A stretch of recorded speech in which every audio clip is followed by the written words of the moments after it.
still wanting Jannah for a long time.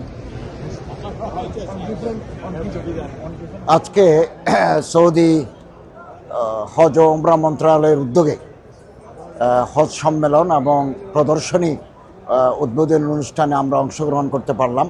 বিভিন্ন দেশের মন্ত্রী উচ্চপদস্থ কর্মকর্তাদের সাথে আমাদের মত বিনিময় হয় এবং এখানে বিভিন্ন হজ প্রোভাইডার এজেন্সিগুলো আসছে। আমরা এগুলো পরিদর্শন করব, যাদের সেবা মান উন্নত, রেট একটু কম, আমরা এদেরকে যাচাই বাছাই করে পছন্দ করে নেব এবং এতে করে একটা সুন্দর হজ ব্যবস্থাপনা আমরা সম্পন্ন করতে পারবো বলে আমরা এটা আশা করছি।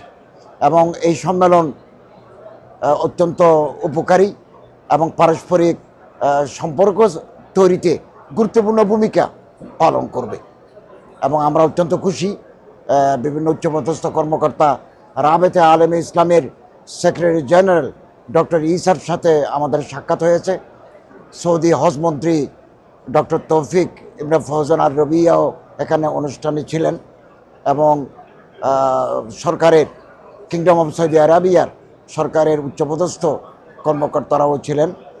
তারা গুরুত্বপূর্ণ বক্তব্য রেখেছেন।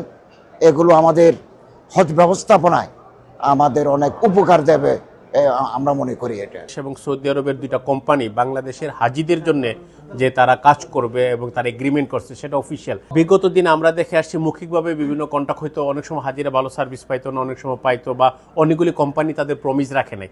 আজকে কিন্তু দেখলাম যে দুইটা কোম্পানি স্টারগো ফ্লাই এবং রাবুয়া কোম্পানির মধ্যে তাদের মধ্যে একটা এগ্রিমেন্ট হয়েছে বাংলাদেশি হাজিদের সেবাটা করার জন্য।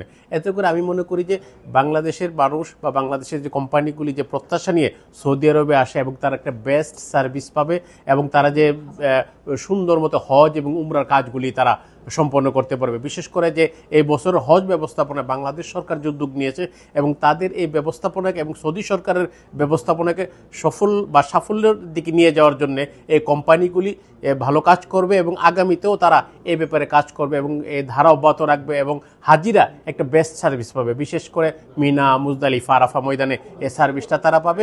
আমি আশা করি এই কোম্পানিগুলি ভালো কাজ করবে।